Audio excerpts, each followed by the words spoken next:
Hey, Pardon My Take listeners, you can find every episode on Apple Podcasts and Spotify. Prime members can listen ad-free on Amazon Music. On today's Pardon My Take, we have an awesome interview with Daniel Ricciardo, F1 driver, Australian, cool-ass dude. We have NBA playoffs, Sixers, disaster, Fyre Fest of the week, and the return of Billy football. At the end of the show, we will explain Billy's return. We're excited for it. We're happy to have him back. It feels like the family is all back together. So get excited for that. Also, a couple Madden codes. Make sure you listen. Before we get to all that, we are brought to you by our friends at New Amsterdam Vodka. Make sure you head to your local liquor store and pick up the new summer co-branded New Amsterdam Vodka bottle. The same extra smooth 80-proof vodka now with custom Barstool labels made from some of the finest quality grains from America's heartland. New Amsterdam Vodka is 5 times distilled for unparalleled smoothness and filtered 3 times for a clean, crisp finish. You got to check out New Amsterdam Vodka. New Amsterdam Vodka. It's made from, like I said, America's heartland, so you know that it's good. You know it's delicious. Extra smooth, 80 proof, and it has the co-branded bottle, special bottle for the summer. Vodka soda for the boys all summer and girls all summer long. Do it. New Amsterdam Vodka, the official vodka of Barstool Sports. Also drink some Pink Whitney because it's delicious. Okay, let's go.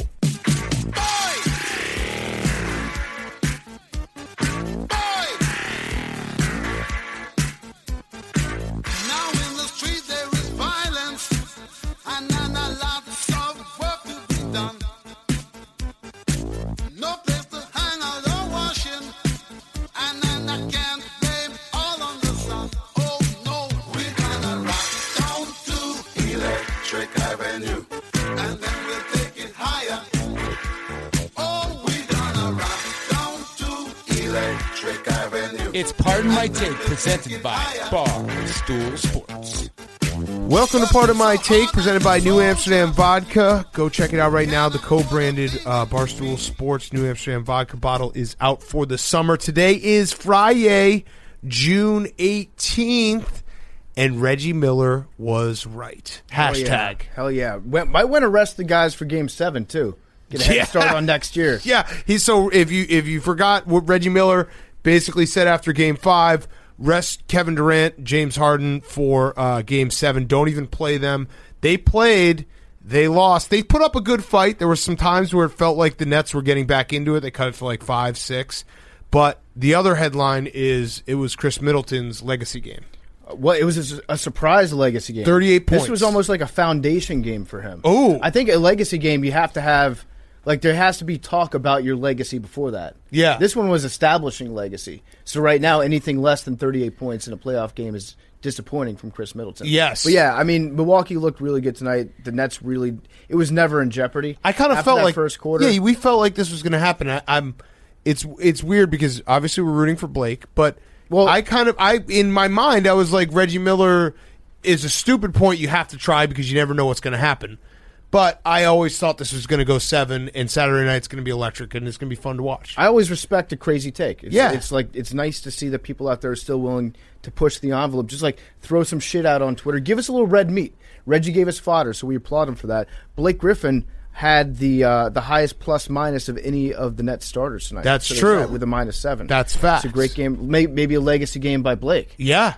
Started something special. Yeah, and the dojo was rocking tonight outside in Milwaukee. Giannis was throwing down dunks. Yep. Giannis was really awesome too, which I didn't want to call it a legacy game for you. I'm addicted to legacy games, but I do think that Giannis had to win this game otherwise, because like if you lose in Game 7 and Kevin Durant does what he did in Game 5, there is some, I know it's always terrible to lose that way, but there's some piece in like, that guy's way better than anyone we have. That guy might be the best player in the NBA. He had 30 and 17. Right, like if it happens that way, you can live with it. If you lost Game 6 on your home court after James Harden gets hurt Game 1, Kyrie Irving gets hurt Game 3 or 4, whatever it was, that's like a dig deep, soul-searching, what are we doing here? Yeah, so Game 7, Sunday, right? Saturday in Brooklyn. Night, yeah. We going to go? Yeah.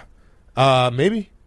Game 7. You got Margaritaville. Oh, no. No. Shit. Dude. Fuck. What the fuck? That's a preview of Fyre Fest. How? My bad. My bad. I was feeling so good a second ago. I fucked up. I forgot. I thought about it because you've been talking about it for so long. You can't go from the two sweetest words in the English language, Game 7, to the two worst words, Margaritaville's closed. Yeah, fuck. My bad. Either way, Game 7, and hopefully we'll have... Yeah, sorry. Okay, sorry. Bryson sucks today. Yeah, Bryson does suck. Let's talk about that real quick. Bryson sucks today. Brooks is awesome. Bryson sucks. Brooks was tied for the lead. He had a couple bad bogeys on the back. That's when the course started to show its teeth. The course woke up late because the greens get harder today. Mm-hmm. And then because Bryson didn't want to play with Brooks because he's too big of a pussy to do it, he had to play with a harder course in the afternoon, which basically skull-fucked him. Also, Bryson, illegal. I'm calling illegal. They were interviewing Brooks after his round, and Bryson jumped up into the back of the screen. You can't do that and then be like, I don't want any part of this. Mm-hmm. You can't do it. You can't have it both ways. If you want no part of it, you literally just pretend Brooks doesn't exist and never mention it again, and everyone will leave you alone. Game on, dude. Look at this. Watch this video. Watch. Let's see.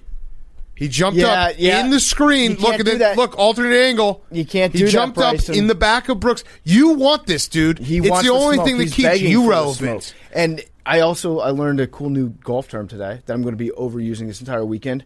That's a U.S. Open par. Ooh. So if you run into trouble and you get up and down, or maybe you hit your drive into the rough, hit a nice iron into the green, and you just kind of grit your way to a par, that's a U.S. Open par. Yes, I love it. That's a U.S. Open par. Okay, let's talk about the Sixers.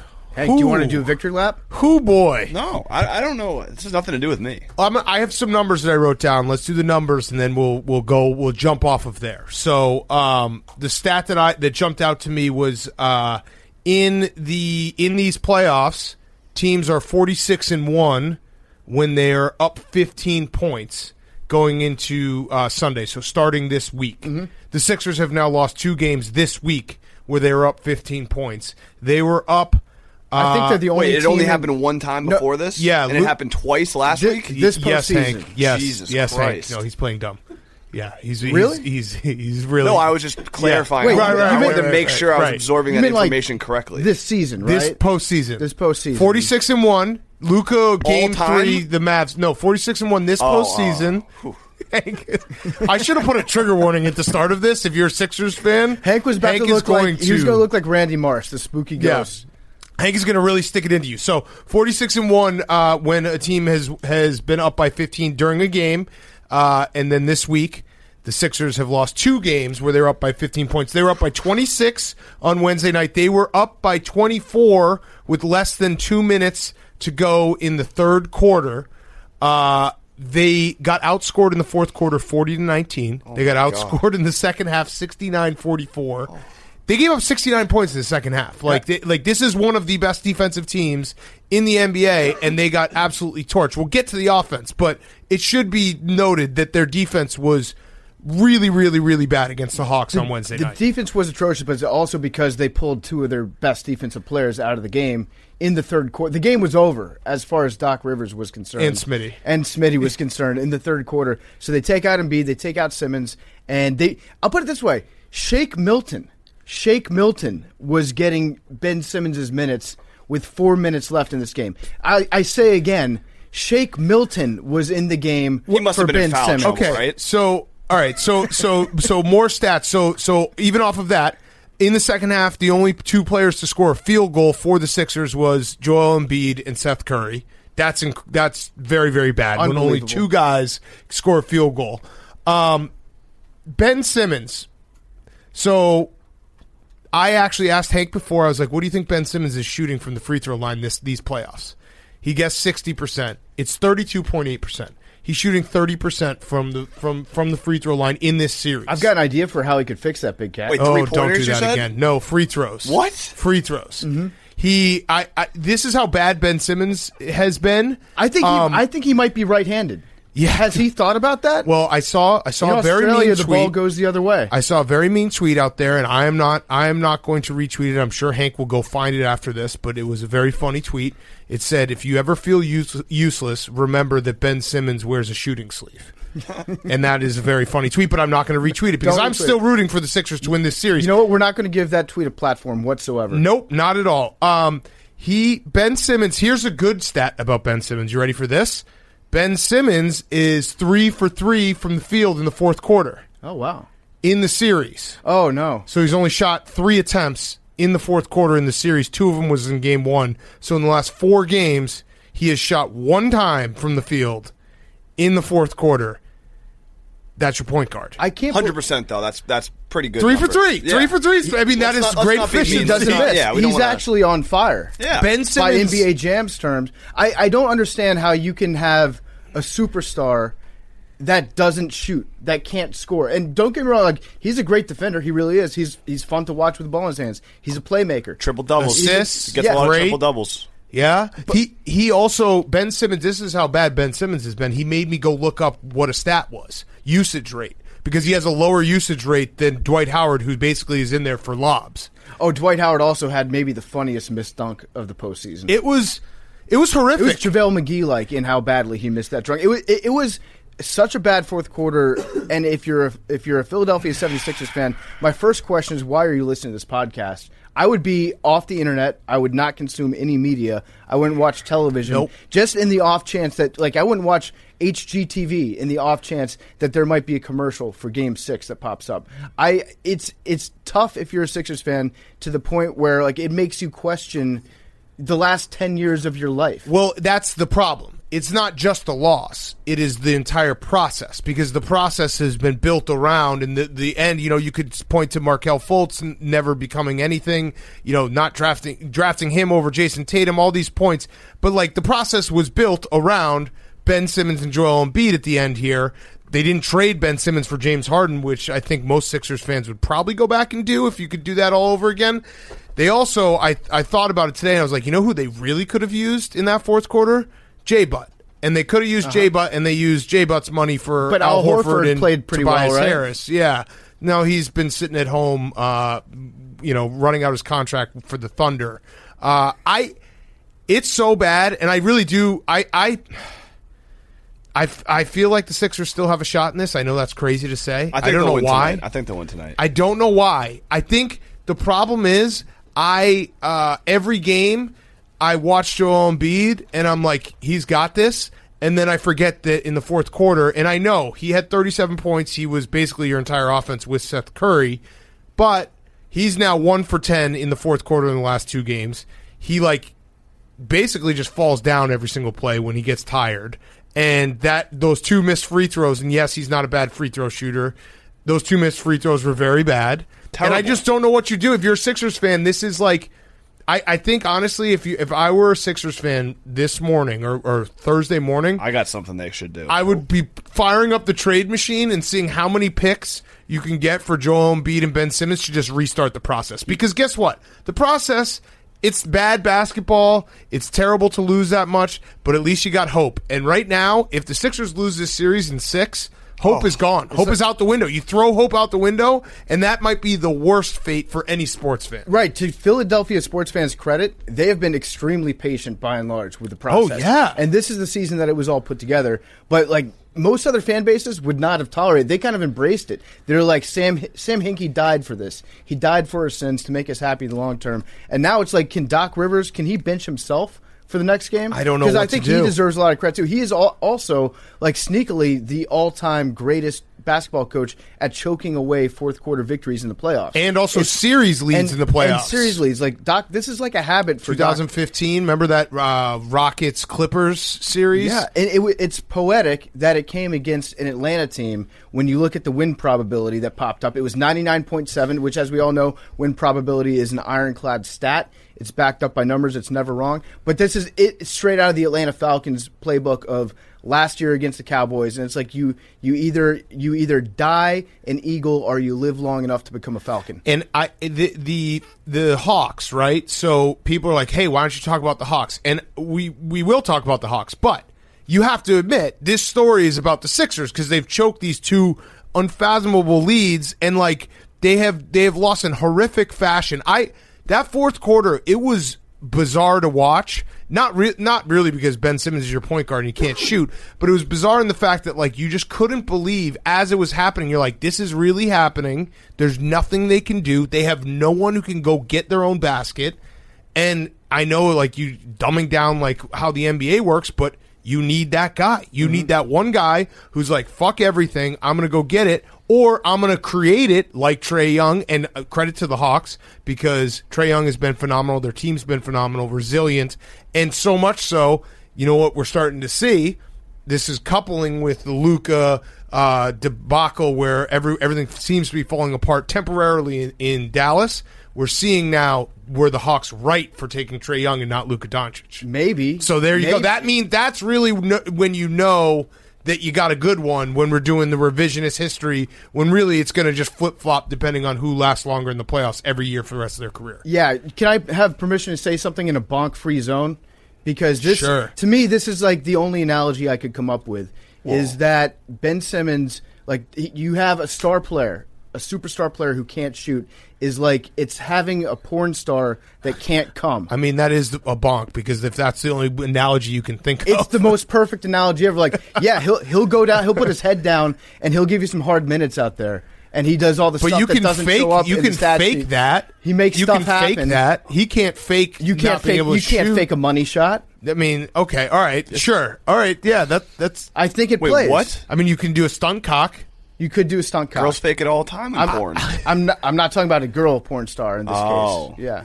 How about the analogy of just like you have like shooting is probably the most just a porn star, which could be boy or girl. Yeah, shooting is the most important thing in it's a make or miss league. Shooting a basketball into a hoop, not to really dumb it down, but I would say that's the most important thing. Like if you really wanted a player, you'd be like, hey, I hope this guy, at the end of the day, if he could dribble, if he could do everything else, play defense, I really would like him to be able to put the ball in the hoop when needed.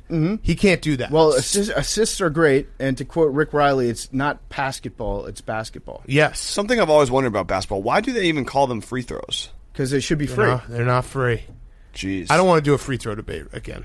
But if you were to get down to it, and just to clean up the free throw thing, I did find the rule. It's further down in the listing that says there is a plain rule. So just want to clear that up. We did say that. Only one of us said that. You said that like 5 times. No, we didn't read the plain rule, though. Yeah. All right, so Hank, you have carte blanche right now. Say whatever you want to say. Go at it. Do it. Because we know you have a lot of things you want to say. No, I mean, I said it all. It's just one of those things where it's stunning how bad they are in the fourth quarter. Joel Embiid just he's one of those guys. He goes for stats. He tries to get all the points he can in the beginning. Doesn't realize he has a low tank, and then in the fourth quarter he's out of gas. Like you would think after game 4 he would be like, hey, maybe I should conserve some energy for the fourth quarter because I know my point guard is going to be on the bench because he can't shoot. And every time they were doing Hack-a-Simmons with like 7 minutes left. So you would think he would save some energy. He didn't. It's just crazy when they're coming down the last 2 minutes, and you get that feeling like it's like a high school team when the star player's on the bench, and there's no one that can get offense, and you just know that the game is going to go bad. The ball just keeps like falling out of their hands. And you would think a team when it's like 2-2, the series is tied, it's a close game, to have your home fans booing, that's got to hurt. I love that because that's Philly, and Philly. I actually genuinely feel bad for Philly fans. Me too. No, you don't. I do. I feel bad for them because it's more than just a loss. It's a horrific loss on surface level, right?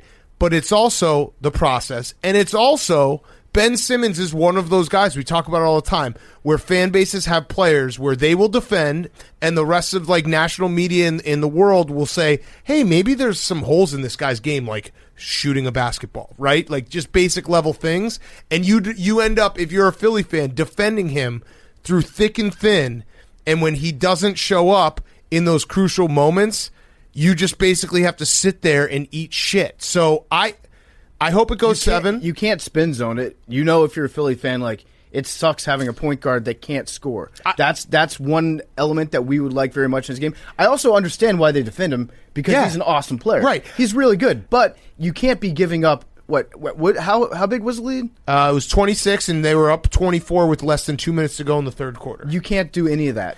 You just can't have that in the playoffs. I actually think if I were Ben Simmons, like strategy going into Game 6, I would just shoot all the time in the fourth quarter because I really do believe if Ben Simmons went 1 for 7 in the fourth quarter, it would be better than shooting one time in the last 4 games in the fourth quarter. Like that's basically giving up. I mean, you're just resigned to the fact that you can't play at this level of the playoffs when things get tighter, teams know each other better, and everything's like, hey, someone's got to make a play here. I don't know. It really is like the meanest thing to have a guy who can't shoot from the field and also can't the one thing Ben Simmons can do is he's good around the rim.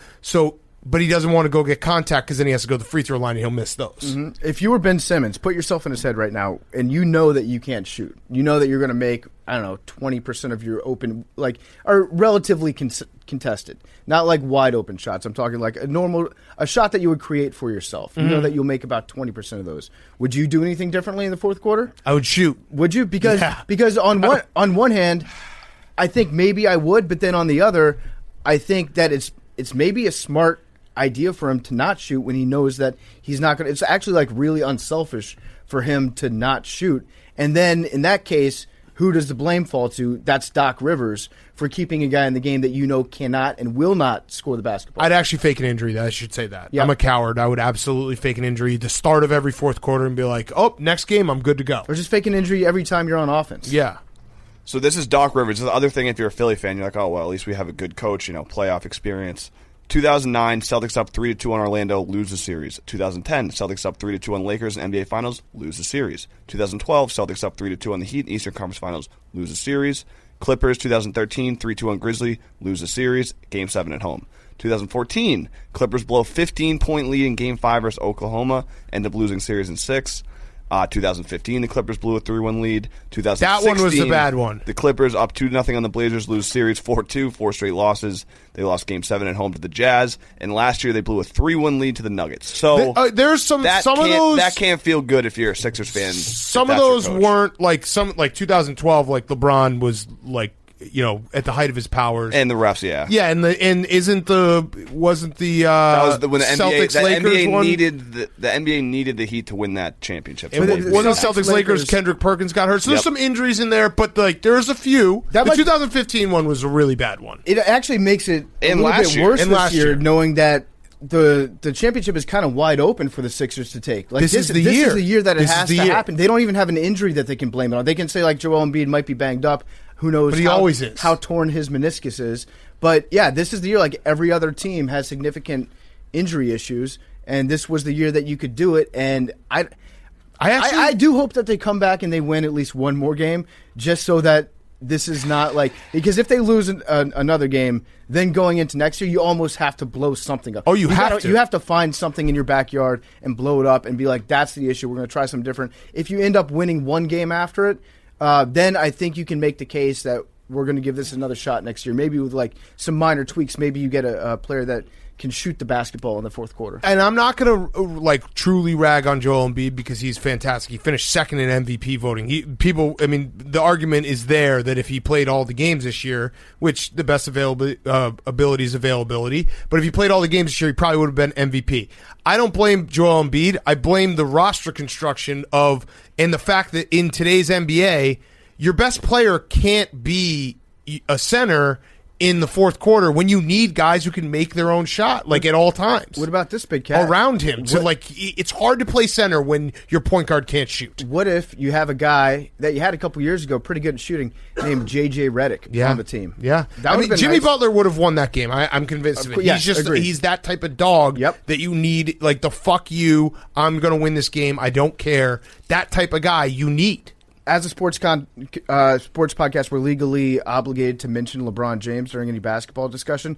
Did you notice during KD's explosive game where he went off for 49 last time, LeBron tweeted in the middle of it about the kid from Akron, 17 out of 18 years, getting All-NBA. In the middle of Kevin Durant's fourth quarter. Nice. Just had to toss that in. And he switched his number back. Uh-huh. All right, let's talk some other NBA. So I am rooting for the Sixers. I know Sixers fans. I think I've gotten a combo of I did have a really bad tweet where I was like, the Sixers are really, really good during Game 4. What's wrong with that? And also, what's wrong with that tweet? Also, because I'm deemed a jinx, and then also, which I'll admit, I have terrible in the moment opinions, and also I think just the halo effect of Hank being our producer means that we get some ire on mine. I am rooting for them. Hawks fans will get mad at this. I'm rooting for the Sixers to win Game 6. I probably will root for them to win Game 7 because I think that's a fascinating story, and I think the Hawks probably have a lot Trae Young's going to be great for a really long time. I think with the Sixers, Big Cat, you're Simmons like is 24. you're a sponge. But he stinks for their hatred. Yeah, I'll own it. I'll carry it. Yeah, for you're him. a sponge. Hank is like a tied up dog, and if one of those links gets broken, he's gonna take all the abuse out right on the nearest hand. He's like, I can't believe this is happening. I can't wait to tweet. No, I was stunned. I was literally stunned. Yeah. All right. Let's talk some of the rest of the NBA. Before we do that, Liquid IV. It is summertime. You're probably out there, drinking. You're probably out there in the sun. Well, hydration is very important. When you push your body hard or just feel run down, it is extremely important to stay hydrated. Making hydration a priority helps us feel healthier on a day-to-day basis. With 1 stick of Liquid IV and 16 ounces of water, you get 2 to 3 times faster and more efficient hydration than water alone. So check out Liquid IV. You can use it in the morning before a workout, when you feel run down, maybe a hangover cure, all those things. Liquid IV is there for you. It's great tasting, functional products, makes you feel great, and they're giving back. They've donated over 10 million sticks to people around the world.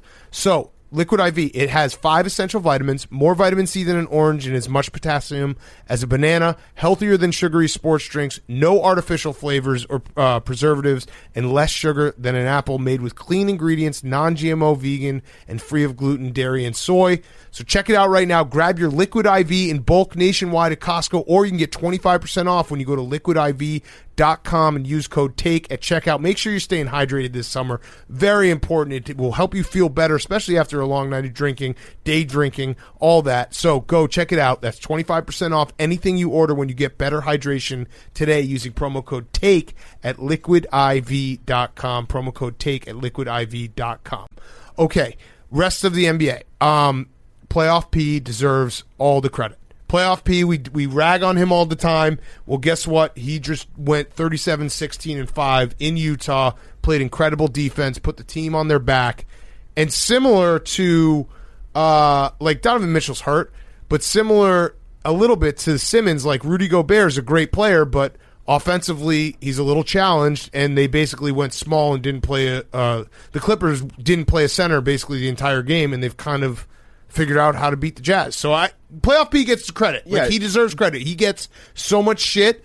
That was a really, really great game, and he deserves a lot of credit being like, hey, he does show up in the playoffs. Here's this game. Did you guys ever know a kid when you were little that dealt really poorly with anger? That, like, when they get really mad, they would almost look like they were about to cry. Mm-hmm. They would, like, not say a word. They'd internalize it and just get, like, their face would start twitching, and they get almost sad with how angry they were.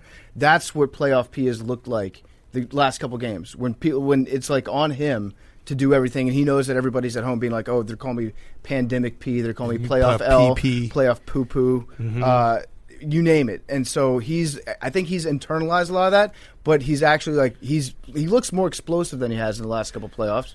And he's got a moment because Kawhi, I don't know. Kawhi's got to be the one guy who, like, when he gets, I kind of respect it. Like, when he gets injured, I feel like he's just like, yeah, I'm injured, I'm done. Mm-hmm. And I'm not saying that's soft. I'm not saying it's soft. I just honestly think that he's just like, yeah, I'm not going to be good if I'm playing with this knee, or I'll get more hurt, instead of like trying to get out there and gut it out. It fits in with his personality, being a robot, where it's like, okay, there's an error code in the software. The rest of it, it's just not going to run. Part's broken. Listen, there's nothing I can do about it. You got to fix this thing, and then the rest will work. And it's weird because it went it went Chris Paul news, Kawhi news back to back, essentially making like the most wide open, ridiculous playoffs. LeBron again made it about himself by saying that he warned everyone. Yeah, he did. But do you think that maybe there's a little Michael Jordan bad pizza situation with Chris Paul? Like, what if my theory is, what if Rudy Gobert dropped off a pizza at his hotel room, and Rudy likes to spread it around a little bit. Yeah, touches microphones. Yeah, true. Yeah, good point. Also, just to push back a little bit on LeBron, like, I know that it was a bad turnaround, but or a quick turnaround for the league. They needed to make money because they have salaries that need to be paid, and everyone, like, it needs to keep going. Also, the guys who've got hurt, like Kyrie Irving, he gets hurt. Yep. Joel Embiid, he gets hurt. Also, Kyrie Irving happened to land on somebody's foot. Right. That's Anthony Davis, he gets hurt. Donovan Mitchell already was hurt. Like, Kawhi, he gets hurt. James Harden might be the only one, which I said incorrectly a couple shows ago. James Harden does not get hurt. He got hurt. But, like, that's Chris Paul got COVID, and he's got the vaccine. So, like, they're also just a bunch of players that didn't really play deep into the playoffs last year in the bubble. Right. In the bubble. So, yeah, I don't know. Like, LeBron James very clearly wanted to just remind everybody that he told everyone this was going to happen ahead of time. But guess what, LeBron? I understand, like, player safety is very important in all these things. But, LeBron, you've made a lot of money. There's probably some guys who are like, hey, I'd like to get back and play. Mm-hmm. And there's, there's, like, organizations that need to make money. I'm not trying to cape for the owners, because that's opposite of what I'm doing. Bootlicker. But I do understand, like, you can't expect everything to keep running if you don't get back and play a season. Yeah. Maybe a month would have fixed it. Who knows? Yeah, I don't think just looking at the names and then looking at the schedule of what happened last year in the playoff bubble, it doesn't scream out to me that there's any correlation there whatsoever, right, between playing those games and not having a big layoff. But I get that probably if you're a veteran that's been in the league for a while, that short rest sucked. Yeah. Like, that's all you should just say. That be like, listen, it sucks that we had to play this full season after taking 3 weeks off or whatever. Yeah, that sucks. Yes. I agree, LeBron. I agree with you. That sucks. Chris Paul, though, getting COVID, I'll throw it out there. Doesn't the timeline match up? Well, maybe not, but let's just pretend that timelines don't matter. LeBron went to that tequila party, then they played the Suns, then Chris Paul got COVID. I mean, yeah, I think the timeline doesn't match up whatsoever. I do like to indulge in a bit of conspiracy thinking. Like Ernie Adams' retirement, I don't think that he is retired. I think he's going to be no chance. I think he's going to be Bill Belichick's like COVID guy. Yeah, that he'll drop in and pass off a few injections, cough on the right people, make sure that certain unvaccinated players aren't ready to play when they're going against the Patriots. Mm-hmm. Agreed. That was great, though, that he got to do a press conference. Did he say anything of note? I think just him being there was of note. Mm-hmm. And why was it ending now? Like, before, I guess it is before, but why wouldn't it end at the end of last season? Yeah, I'm not sure about that. Because he probably helped out with the draft, right? Yeah, that's true. Draft, free agency. Good point. Yep. He's not going anywhere. No, he's just working from home. Have you ever seen Homeland? Saul retires like every year, but he's still very much working for the CIA. Yeah. So is that show still on? No, I think Carrie died at the end. Oh, spoiler. No, she didn't. Oh, okay. She lived. She's anti-spoiler in Russia. Another spoiler. No, she's dead. All right, the Islanders lost. Our hockey minute. The Islanders lost. Mm-hmm. That feels bad. Yeah, it's tough. Series is over. And the Canadiens tied it up. Back to Canada. And that'll do it for the hockey minute. What was the guy's eyes bleeding? Did you see that? Oh, yeah. That was weird. It looked like he was either high as shit. I think Billy said they looked like he bought Bitcoin and he had glowing eyes. Or somebody said that. On Twitter, yeah. Yeah, but it was really strange. It did look like he was going through like an exorcism. Yeah. On the bench. But that's a hockey guy. Upper body injury. My eyes are out. Yeah. All right, so before we get to Daniel Ricciardo, anything else that we got to get to before we have Fyre Fest on the other end and also the reintroduction of Billy football. The Bears did release a statement that they're putting in a bid to buy Arlington International Racetrack, which is in Arlington Heights, about 30 miles, like 45 minutes outside of where Soldier Field is, downtown Chicago. And everyone's actually, I don't think a lot of people are freaking out. I actually think it's smart of them. They're probably just posturing to get a renovation of Soldier Field. It's for people who don't know, because I would assume people don't just know attendance offhand. The Bears have the lowest the lowest capacity of any NFL team. And it's a very old stadium. And it's the biggest city that doesn't have two teams. So I just think that there's something nice about an NFL team that has a stadium downtown. It's awesome. From somebody that doesn't actually live in that city or have to deal with the facilities on a day-to-day basis. So I'm sure there are lots of good reasons to move it out. But, I just like the image when they do the blimp shot. Yeah. There's nothing like a sick blimp shot that shows the skyline afterwards. But the stadium they did a renovation. They did a Band-Aid in 20 years ago, and it's already out of date. They don't own their stadium. Mm-hmm. The Chicago Park District does, so that's also crazy. The McCaskies are thinking about selling it, so they are like, hey, let's bid for this land, and then we could sell it to someone who will build the new stadium.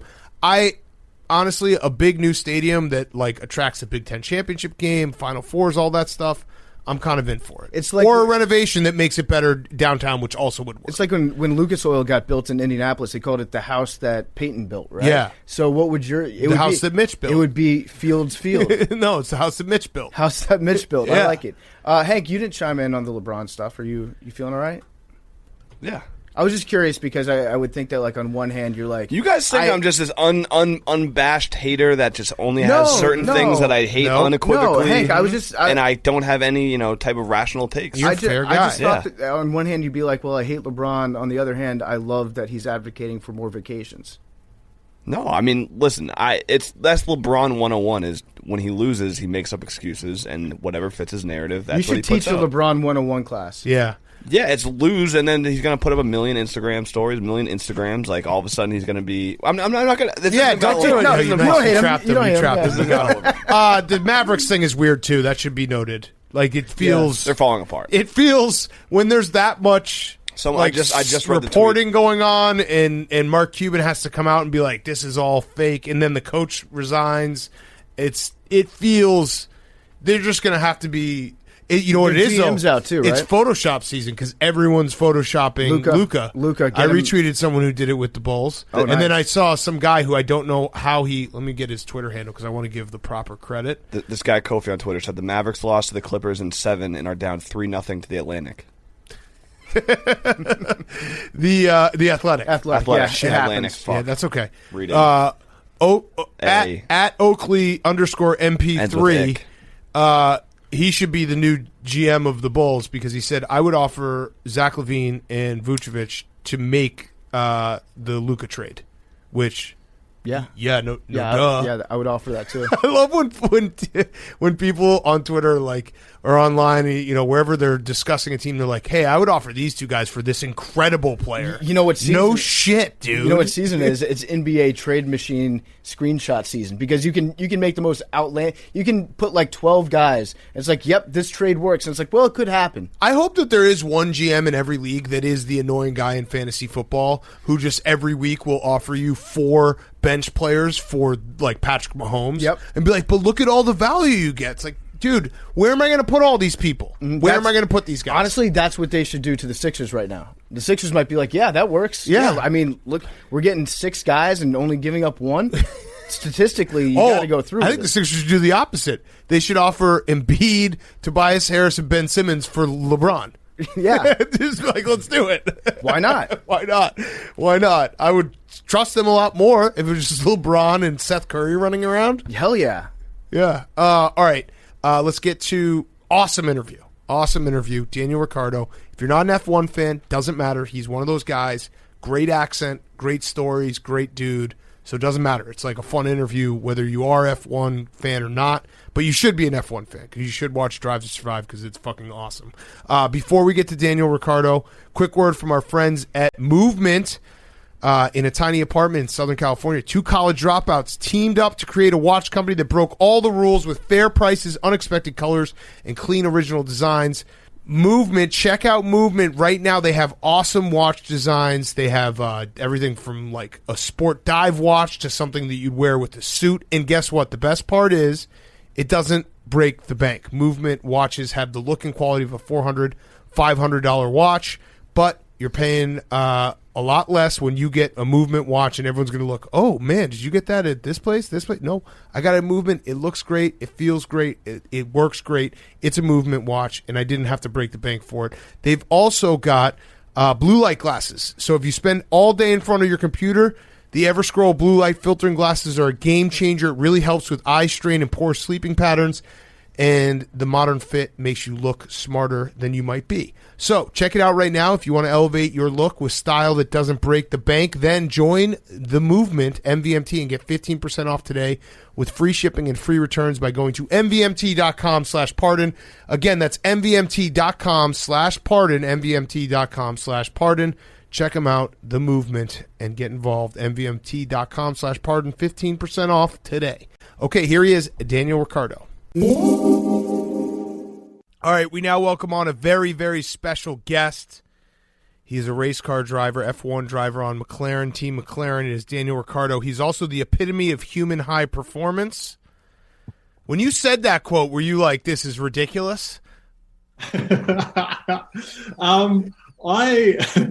funny when I see like things played back, obviously like watching the season like months after it's been shot, I'm like, Oh wow, I really said that. I don't even know some of the dumb stuff I say, so that's funny. But we're excited to have you on. We figured you were the number one guy that we could basically shout out and be like, he's too scared to come on, and he would come on because that's the type of personality you have. You are by far the most entertaining guy on Drive to Survive.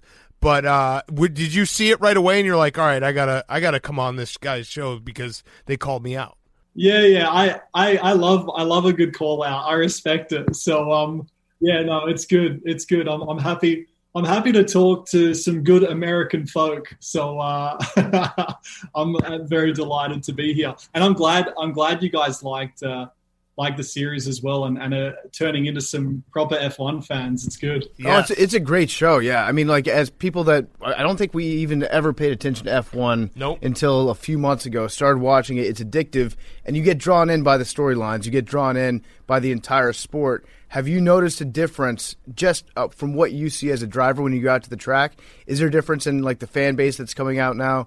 Has it grown noticeably even over in Europe because of the series? Yeah, it's changed a lot. And like, I know like there's some of us in the, let's say in the F1 world, we're like, some love it, some maybe don't love it as much, but you can't deny that it's completely elevated our sport and elevated our profiles all around the world. And I think it's just cool to, like it's such a strange sport in terms of, it's not something you grow up doing. Like, not everyone grows up driving race cars and then getting to Formula One, and it's such a kind of closed sport. So to open it up and to bring like new people into it, and just to show the sport off, because it is so unique, but also so amazing. It's like, I like that, like the show has given us that platform, and Netflix has done that for us. So it's cool. What you mentioned that there's some people who may not love the show, or they're like traditional old school F1 people who are like, oh, this is showing too much, or it's not about the rivalries, it's all about the race cars. Is that kind of what the push and pull is? I guess there's some of that, like for sure, like some of the rivalries might be a little, there might be a little bit of sugar on the top of it. But it's like, yeah, so it's probably just that, like the real purists, like, I know these guys and they don't actually hate each other or whatever. But I mean, like, I'll be honest, it's pretty, like some of it, again, might be a little heightened, but it does kind of demonstrate pretty well what the sport's about, and also like the politics of it and all of that, even the rivalries, amongst not only drivers, but the teams and the bosses. It's pretty cool. All right, so you actually mentioned that they tried to create a rivalry between you and Carlos Sainz, and you said, you said, quote, I've probably got other guys that I dislike, as opposed to Carlos. So why don't you tell us who you dislike more than Carlos? Yeah, everyone. It has got to be weird, though, because it is a reality television factor of it, where the edits are going to make maybe some rivalries look bigger than they actually are. I would imagine there's a couple rivalries. Are there any rivalries that you have that you're like, I hope they don't figure out who I actually hate, because now they're going to try to make this a story? Yeah, there's probably some. Like,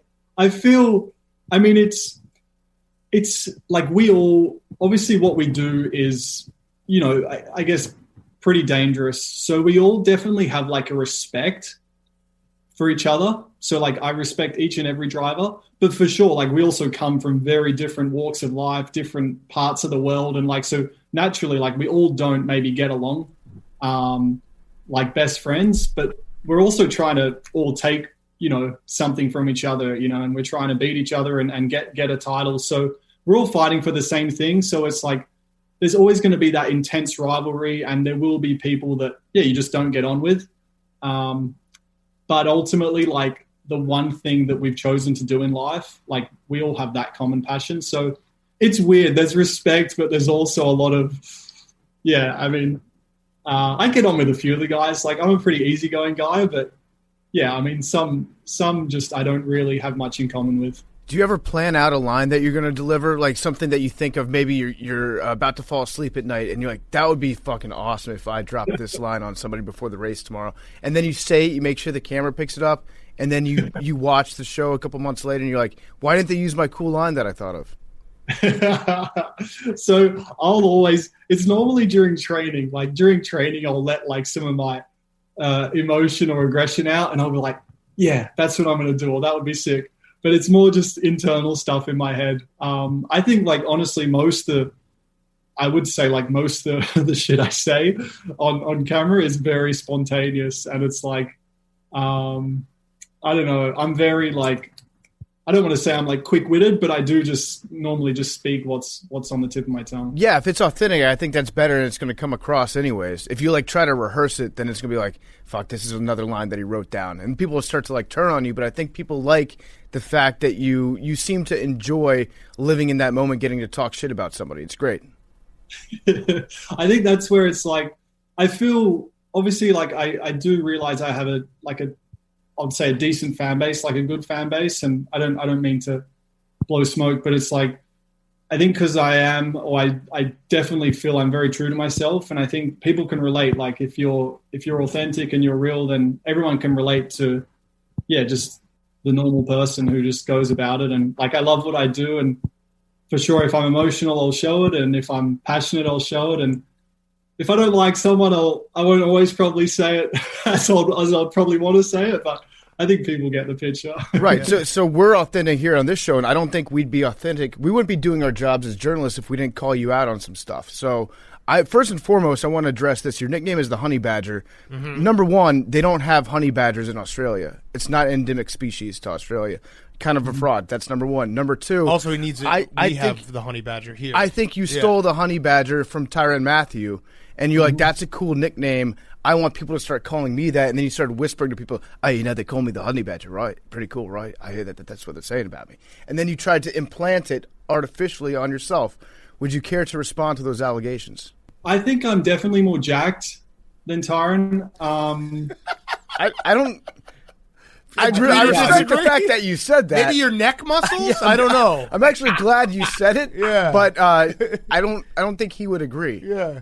I feel I would get squashed in an instant. But so no, I mean I can't really counter that with much. I definitely adopted and what's the word?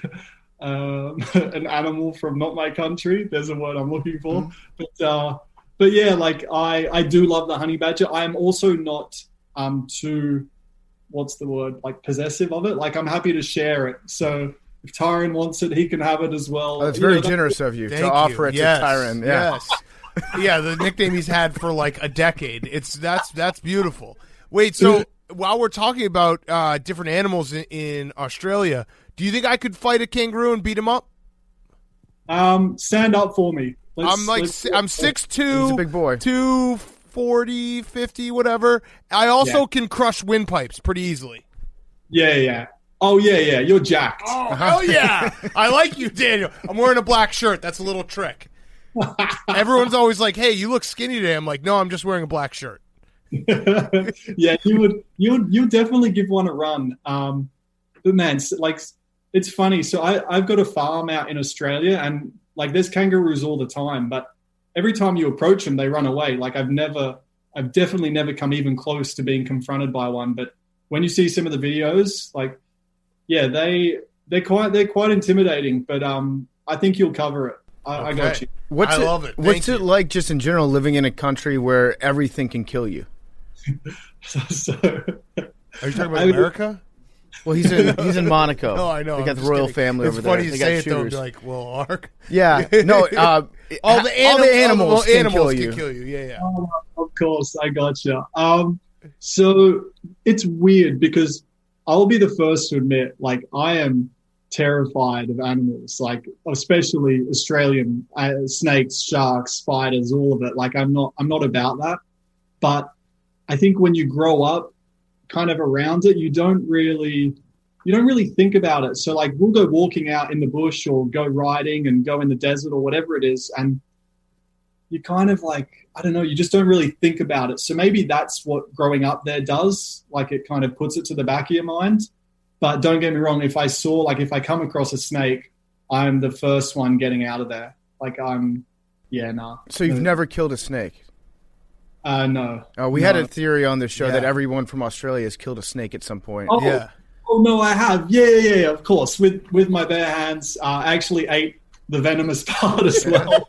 Was it like a Capri Sun? All right, I'm going to ask a racing question because I'm sure there's some people who are listening like, how are you guys not asking him F1 questions? So you made the switch to McLaren.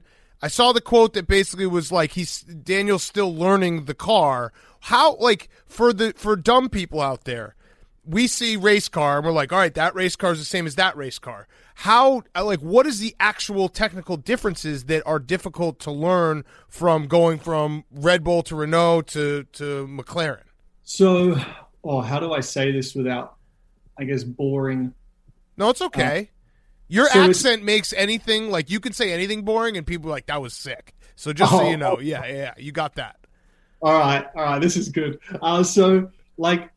So there is a set of rules within F1, but it's like there is also so much you can do with the cars. So, like, there's guidelines, but, you know, there's, like, the aerodynamics on a car are incredible, and each team will have, you know, their own wind tunnels to figure out the best parts to put on the car and whatever. So, like, every F1 car is very different, and it's a lot of the time it's how the aerodynamics on the car works. So some cars might be like respond better in like really fast corners. So that's where they call it aerodynamics is like on point. But then others will be much better in like the tight hairpins and the slow corners, but then they might suffer a bit more in the high. And it just depends where, like, call it where the profile peaks and where the profile like falls away. So that can just change simply like one car to another. And I think with the McLaren at the moment, it's, let's say it peaks, call it at the very like entry of the corner.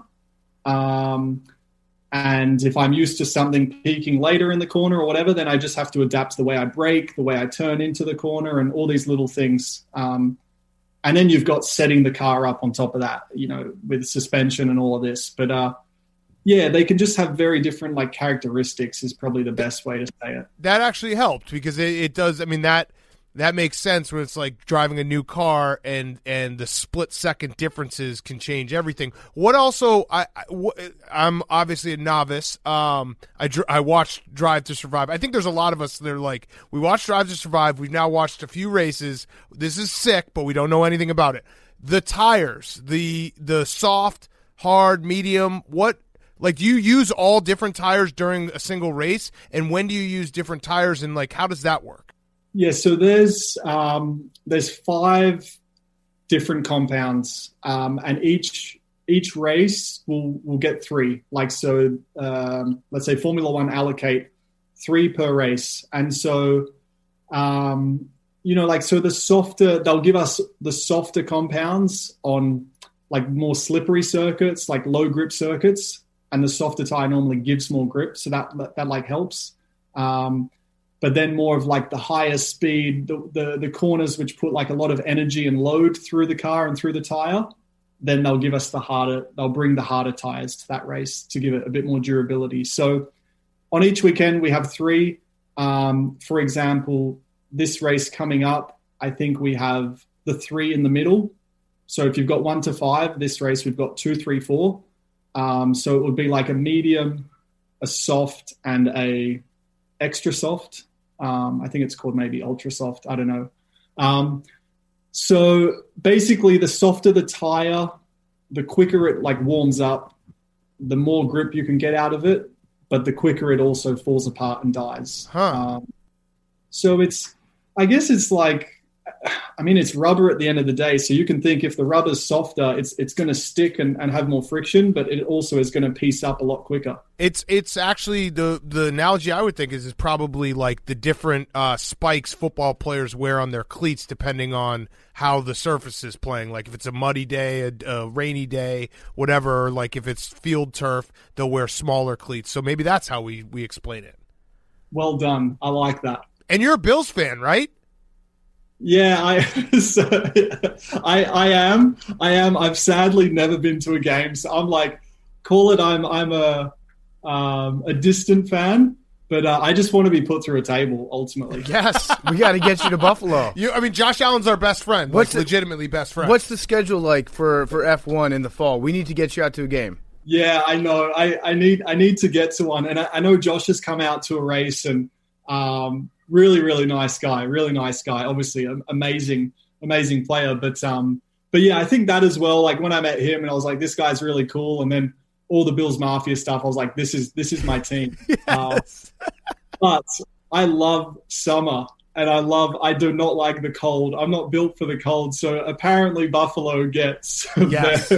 Yes. It's actually, you would love it in September, early October. It's perfect weather there. It's actually the most perfect place on earth.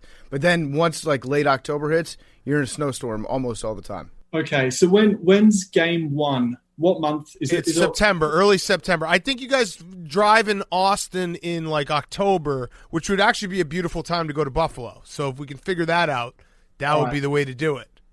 I mean, I would definitely put my hand up. If the schedule allows, I will be in Buffalo in October. Let's make it happen. All right, I'm going to work on the schedule. You ask your next question. Okay, yeah. So going to get back to Daniel Ricciardo in a second. Before we do, I want to talk to you about Coors Seltzer. I love Coors Seltzer. Summer is finally here.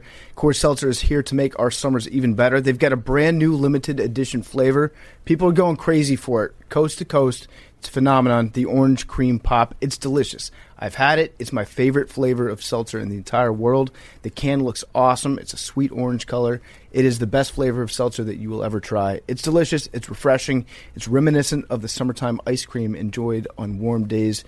Coors Orange Cream Pop Hard Seltzer is a nostalgic blend of orange and vanilla. It's got a touch of sweetness, so it tastes like orange cream soda. It's the perfect refreshing treat for a hot summer day.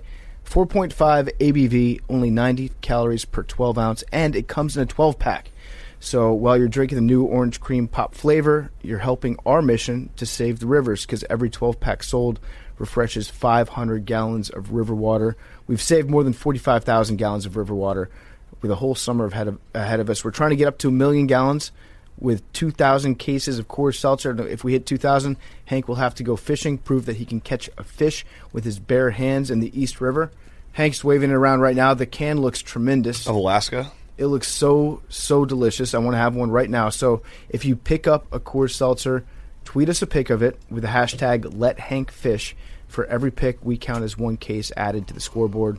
So get Coors Light. You can go to CoorsSeltzer.com/take, see where you can purchase it. You can purchase it everywhere. But it's CoorsSeltzer.com/take. Make sure that it's in your neighborhood. And you can also get it delivered straight to your door with Drizzly or with Instacart. So, again, for every 12-pack sold through 12/31/2021, Coors will purchase services from Change the Course to restore 500 gallons of fresh river water, max 5 billion gallons through 2021. Details at CoorsSeltzer.com. Celebrate responsibly. Here he is, more Daniel Ricciardo. We were talking about, like, the small stuff with the tires. It's interesting to me how, like, you can have a race car that costs $10-15 million, and you can just have to quit the race. You have to withdraw the car because there's like one lug nut that doesn't work when you're trying to change a tire on it. What's the smallest mistake that has ever cost you a win? So actually, yeah, my very first podium. So I finished the race second, and it was in my home race. It was the Australian Grand Prix back in 2014, and no Australian had ever finished on a home podium. So it was the biggest day of my career, and probably like the biggest in Australian, call it motorsport. And I then got disqualified hours after the race because it was a like fuel flow meter, and the reading was like 0.1 too high. And basically it was like a little technicality that I had no control over. And yeah, basically it cost me my position. But you got to celebrate on the podium, right? I did. So that counts. I'm like, yeah, exactly. I don't need the trophy or the points. Just give me the moment. Give me the photos. What's the culture like within F1 when it comes to like those small little things? Like, is everybody basically just pushing the limits wherever they can get an advantage? Or has it become more rigid because you got Christian running around running his mouth, telling on everybody? You guys spoke to Christian, didn't you? Yeah, we did. Yeah, it's gotta suck. You used to, race for him, and he was the tattletale. Now he's tattling on you. he loves a bit of chat, but no, we're all right. I got time for Christian. He's funny. So I think, yeah, like with everything, everyone's trying to like push the limits, and like I want to say even as far as like bending the rules, like because ultimately everyone is trying to get that very last millisecond of lap time. But even like that example in Australia, I don't even think it was at the time the team being like clever or tricky, call it. It was just something in a way that was out of our control. And it was the first race of the new, like the hybrid era. So it was the first race of like the V6 engines with the electric motors and all the rest of it. And it was just a new system. And I don't think we'd calibrated it correctly or something. So that one kind of sucked. But pit stops as well, like pit stops can happen. Yeah. So I think that's one thing with our sport. And like, as much as I love it, and I've obviously made a career out of it, if I could do it all again, like I don't know if I would pick this sport because there's so many other variables and so much out of your control. So you could perform perfectly and, something might end it for you. But I think then that makes the high so high, like when it all does work and gel together and you win or get a podium, it's huge. Right. So speaking of that, the obviously it's so hard to get points in F1, and every completed race where you finish top 10 is an accomplishment. But is there ever a point where you feel a little ridiculous when like maybe it's just on Drive to Survive they like boost it up, but the guys will be celebrating and be like, "That was mega, that was incredible." It's like P7. You're like, wait, what? They finished P7? I thought he won the race the way they were celebrating. Or is it just you have to celebrate every time you score points and that's just the reality of the sport? Yeah, it's so I've probably been that guy before as well. And the reason for it is, I guess it's pretty simple. Like, so most seasons, only maybe 2 or 3 teams could win a race. Just because their car they've done such a good job and no one else is really on that level. So for other teams, maybe like a 7th place is like the equivalent of a victory. Right. And that's, so you can get that like satisfaction if you know, and as a driver and if you've been doing it your whole life, if you got every little last bit out of that race, and if it leads to a result like that, then it is worth celebrating. I mean, it's obviously not a victory, but it's certainly recognized as a big result. That makes sense. Like the races when you start farther back and you climb up to P6, that's a victory. Yeah, exactly. Yeah. And I'm sure they measure everything that you do as a driver, especially with the simulators. They can probably keep track of like every little bit that you've optimized. If you leave out a couple seconds here or there, they can find out where you lost that time. Has it gotten down to the point where they can tell you if you're better at turning left or turning right overall?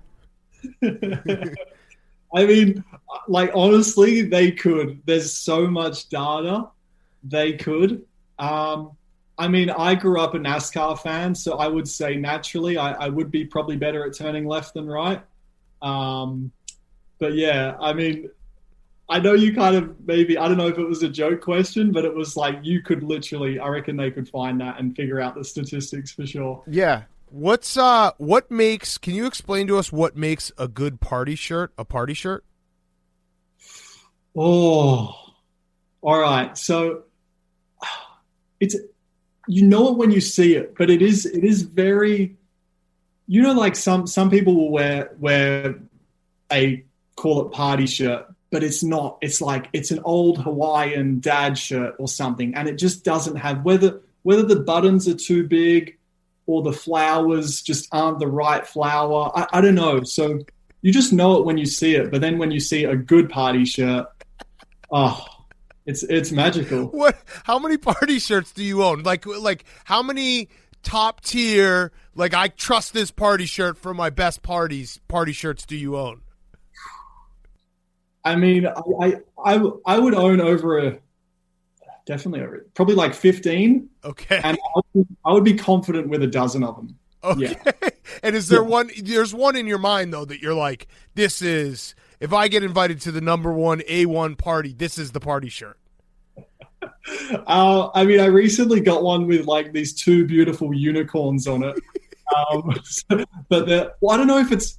I think I don't know if no, they're unicorns, right? I think they're unicorns, and it's like it's just majestic. So that's my newest favorite one. Do you feel like Superman going into the phone booth when you put on your party shirt? You're like, okay, now it's like, have you ever put on a party shirt and it hasn't been a party?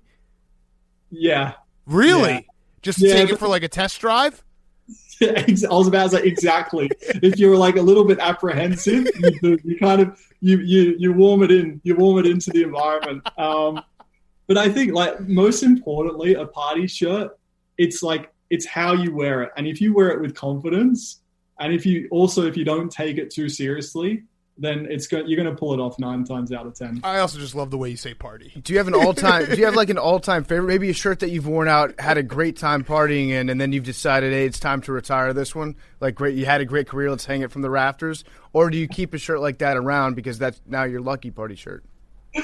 I mean, that's such a good question. So as everyone probably thinks I'm always wearing these colorful party shirts, but actually when in doubt, I just have my trusty black t-shirt, and that's my go-to. And that's obviously seen a lot of good nights out. So I haven't retired it yet. It's still going strong. And I've probably had that one for, I think, like 2015. So wow. That one's, yeah, it hasn't shrunk too much in the wash. That one's solid. That one's seen some shit. Yeah, if you ever want to retire a party shirt, you can send it to us. We'll frame it and put it up in our studio. Be like, you see that? That's Daniel Ricciardo's party shirt. It's seen some shit. All right. If you're going to go with the black t-shirt, though, I assume you have to be having a good neck day to wear that black t-shirt. I know that you like work out your neck. What are your neck exercises? So actually the reason why I was maybe a minute or two late for this call was I was literally finishing my neck exercises. So, and that's no joke. So you have so we have these harnesses with which we basically wrap around our head and we get like our trainer to pull on it, or we just I'll just get some like elastic band stuff tied to the door and just sit on a chair and kind of do some repetitions. But I could sit there for like an hour and a half and just do like a lot of long and low training to build like the endurance. So did you ask why is it important? Yeah, well, yeah, why is it? I know it's important if you're wearing like a black t-shirt is actually one of those shirts that you have to be having a good neck day to pull off correctly. But why is it important for you as a driver also? Yeah, so I mean, a good neck can look good. And you're right, like a black tee does give it kind of lends itself to definition. So you're onto something there. And then for driving, it's our one like major muscle that we need because probably 2 reasons. So it's kind of like our highest point of gravity, like center of gravity. Like, so where I guess our head is the tallest point of our body when we're sitting in the car. And we also wear the helmet. So all the load and all the G-force that we get when cornering, that all gets kind of transferred to our neck. So we're doing like 5 Gs through corners. So that's like 5 times your body weight. And I guess for your neck, if your head's, 10 kilos, call it, add a few kilos for the helmet, say 13 times 5. How good's your math? I don't know. 65 kilos. Yeah. So that's like 65 kilos on your neck for a few seconds in each corner, however many 100 times for a race. So I think that's one. And then the second reason why we've got to keep it conditioned and strong is the neck's really weird. It's probably the one muscle where like when it goes, it goes. So like if it fatigues in the race and it like falls over, it's like you can't pick it back up. It's like I feel like you can, I don't know, like in training in the gym, you can like push through a few bicep curls or like bench press or like, you can like get that last rep out, where with your neck, I feel once it's gone, like see you later. So you never want to get to that point. Do you wake up the day after a race like super sore? Yeah, you can do. Like you feel, your whole body just feels like heavy. And yeah, you just feel like a a soreness and a general fatigue, I guess. Yeah. So you've switched teams a couple times in the last few years, and obviously everyone's a professional, but when you do switch a team and you announce it and you still have to race for the current team, do you look around, you're like, are these guys, are they doing everything they could be doing for my car? Or are they maybe putting a little extra time in the guy who's sticking around, Max Verstappen or the year before? Who was your teammate last year? Ocon. Yeah. So, like, do you feel that at all, or is that, or maybe it's just you're paranoid and it happens naturally? But it's got to be a little bit of an awkward feeling to be with the team and everyone in the room knows that you're not going to be here next year. Yeah, it's like for sure. Like, I would say the first or the early stages are a bit. They can be like a bit awkward or uncomfortable. But I think like I don't. There's so many things to like on a race weekend, like driving the car is hard enough. And then there's so many other things to deal with, whether it's the media or the team. So I think adding another, like filling my head with another what if, doesn't do me any favors. So I don't really go down that path, but like I am aware that there might be a bit more shit to do in terms of if there's like a few, I don't know, appearances, or like they might just load me up with a bit of extra non-fun work to make me kind of pay the price, if you know what I mean. But it's not too bad, like for real, it's okay. And when you make a choice like to go to Renault, how much of that is dealing with you were talking about all the different small things about a car that can make a difference, things that you would have to get used to when you're switching to a new car. How much of that decision is based on the technical aspects of the car, because there's a lot of really important stuff that you have to take into account if you're switching teams, versus how much at the end of the day is like, fuck this guy, I want to stick it to him, and this guy's going to pay me a lot of money to join his team, plus I get to piss off the old guy, sign me up. Yeah, all of point number 2. So, it's no, like I think going to like the Red Bull Renault thing. So like at the time, like a lot of people couldn't really understand it, and like fair enough, because I was going from a, I guess second best team at the time, third best team, to then like the fourth or fifth best team. So I was like, let's say downgrading, if you want to call it that, from a performance point of view. But I felt like at Red Bull, I kind of want to say like reached my limit. Like I'd been with the team for so long, I'd known everyone so well that I was like, I'm not sure I'm going to put in any more effort into this if I keep going. And like it doesn't really sound right, but like basically I was worried I'll get complacent, just kind of seeing the same people every day. And so I wanted like a new challenge for myself. And I also felt like Renault was on like the come up. So I thought it could be also a good opportunity to like, let's say jump ship and kind of trying to bring it to the top. I think that actually makes sense. And it takes a lot of self-awareness to realize that about yourself when you've been in like a relationship for a while. And you're like, you know what? I would push myself harder if I was with this team as opposed to with that team. I think a lot of people would have been satisfied with being in, second or third place. Like that's still pretty good at the end of the day. Yeah, it's true. And like you need, I think that was really it. And I felt like I could do more, or had a bit more to give. And I just needed another challenge and a fresh approach, really. And the real reason was more likely that you were kind of creeped out by how much Christian Horner like loves Max Verstappen, right? Yeah, so like he was the best man at the wedding, godfather to the children. Like it was even moved into the farmhouse next door, so it was getting a lot. We ran out of time with Christian Horner, but one of my questions was like, do you ever like have to stop yourself because you're just staring at Max and you're like, this is creepy? Because he is obsessed with Max, and obviously rightfully so, but it's a little weird sometimes. He talks about him like he is his son, and there is some serious love there. Yeah, no, it's weird as fuck, for sure. Is there anything on the show that you think either misrepresents either a person that's on the F1 circuit or a team, or on the other hand, is there like something that you think that the F1 show hasn't done a good enough job of covering yet, like a storyline you see every day that they haven't exposed yet?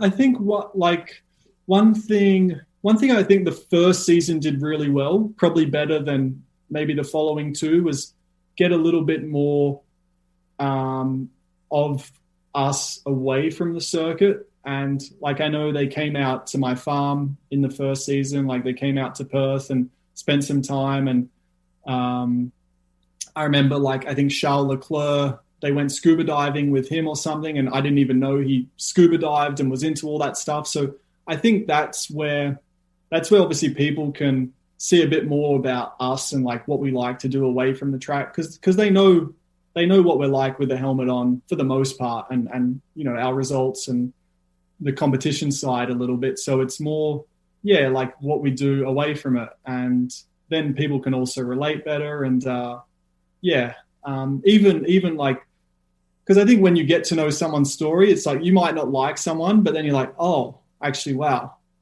that guy's been through a lot. So yeah, I'm going to give him a bit more time now. Mm-hmm. So I think that as well, you know, people can tend to lean on. So do you still have your iPod that's 15 years old with 80 gigabytes of music?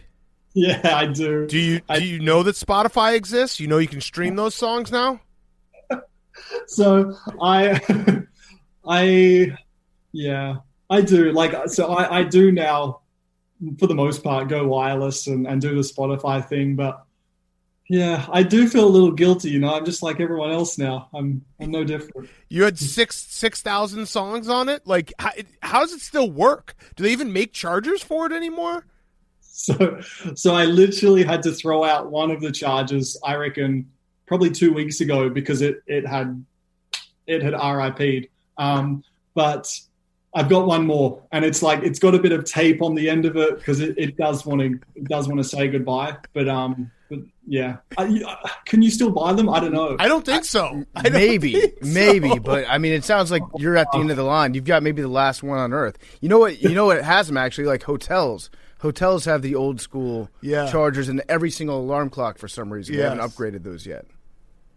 Actually, I'll have a look, because I mean, if they've got that in America, they've definitely got that in Europe, because we're normally a little bit behind here as well. So hell, they might even have pre-iPod stuff. Who knows? Yeah. So when you're getting ready for a race, have you actually like figured out if certain songs make you drive faster if you listen to them?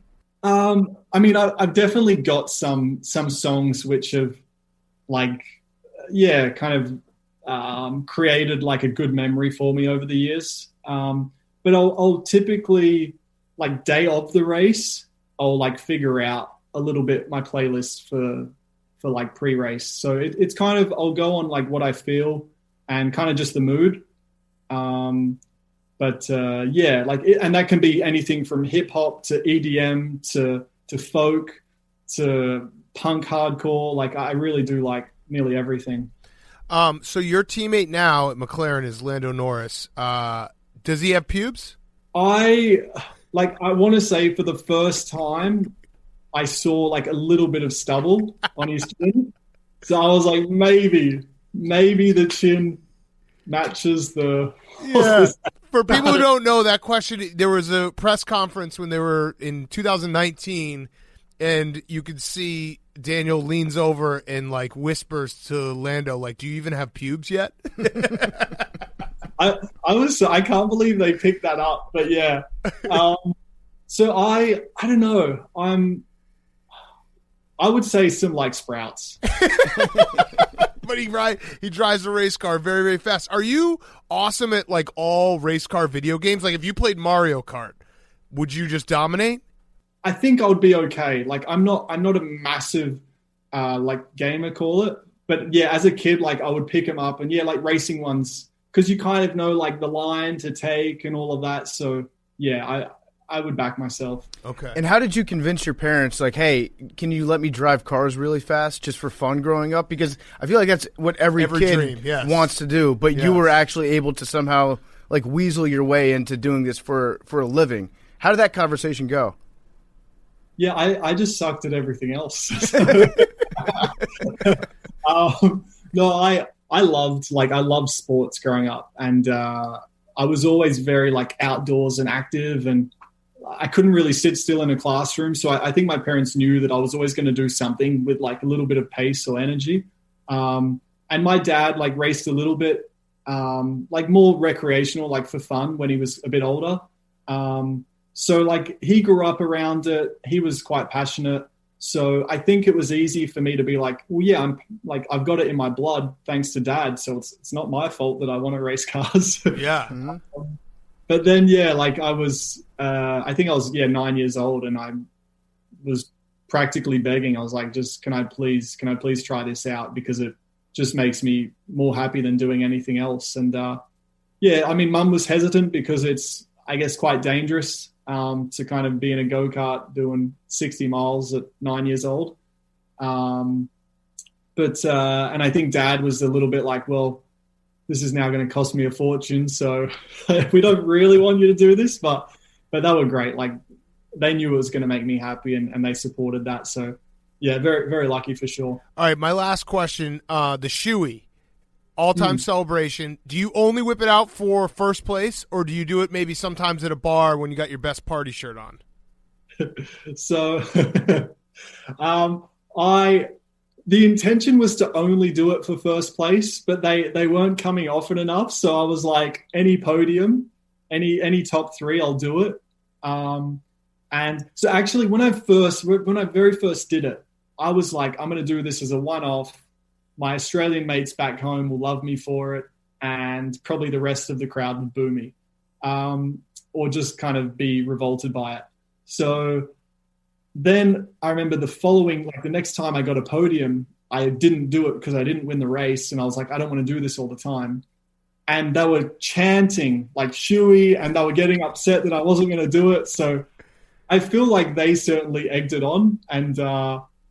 And yeah, so that was that. So it's a podium, and I have done it at some pool parties before. And I don't love doing it in public, but of course, if you've had a few and there's a crowd, then sometimes it has to come out. I gotta imagine one of the sweetest beer tasting ever is drinking out of a shoe when you finish first at an F1 race. It's like there's no other way to describe it other than mother's milk. Like, yeah. Wait, do you use it, how often do you change your shoes? Is this like a new pair of shoes that you're doing it out of, or is it a well-worn shoe? Racing shoes. It's like even if it was a new pair, it's just done like 70 laps in some pretty hot temperatures. Like, so where our feet are, like there's no cooling there. So like our feet get sweaty during a race. But the boot could be maybe 3-4 races old. Mm-hmm. So it's not great, but I mean, I'll make sure I've got clean socks on, so at least like the inside of the boot is in relatively good condition. But the trick is honestly just to pour it quickly and make sure the champagne is still cold. Yeah. Cold, you don't really get the other flavors. Love it. All right, so now you know, Daniel, that the only thing we got to tell you is that as a recurring guest, you have to come on the show after you win a race. So next time you win a race, you have to come on right after. That's the rule we have. Done. And if it's right after, is in like the Sunday after the race? Yeah, I mean, it's right after. Yeah. Expect me to be slurring words. That's fine. We'll with your party shirts. shirt on. Yeah, we'll All wear three our of party us. shirts. I want the retired party shirt so bad. That would be the funniest thing to put in the rafters of the studio. All right. Well, I will find one for you guys. I'll make sure there's a few stories for it. All right. Okay, awesome. And we'll try. We're gonna try to get to a race at some point. So hopefully we'll see you. Would love to have you. I know obviously Austin end of this year. Miami's on the cards next year. Yep. So yeah, would love to have you. Yeah. Sounds good. Absolutely. All right. Thank you so much, Daniel. We appreciate it. Best of luck the rest of the season, man. No worries. Cheers, fellas. Daniel Ricciardo is brought to you by our great friends at 3Chi, and our Fyre Fest of the week coming up right now is brought to you by 3Chi. I love 3Chi. I had a 3Chi on Tuesday night. It was amazing. No, it was Wednesday night. It was Wednesday night, and it was awesome. Changed my life when I woke up the next morning feeling refreshed. Felt great at night, feel even better in the morning. 3Chi is the industry leader in Delta-8 THC products. All their products are formulated by a biochemist. They're made in the USA with USA-grown hemp. 3Chi's Delta-8 is a federally legal version of THC. It's a much more functional alternative to marijuana. You get an amazing buzz, you get a great body feel, but you get a clear head, less anxiety, less paranoia. I didn't feel any anxiety. I felt zero paranoia. I felt great. Took some 3-Chi, sat on my couch, watched basketball. It was incredible. You have to be 21 to purchase. And remember, it's not CBD. It's psychoactive. You can get a buzz from it, so please use responsibly. You will get a buzz, in my opinion. I get a buzz.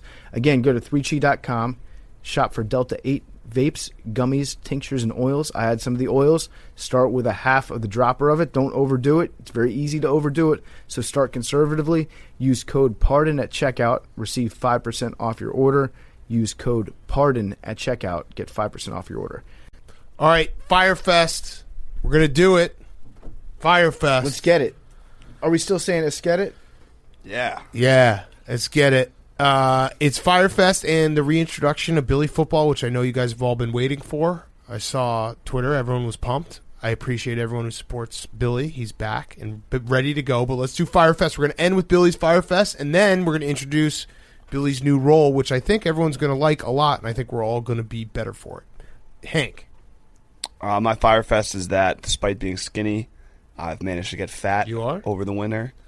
And I've been trying to lose some weight, shed a couple pounds for the beach this summer because I don't want to be like skinny with a gut.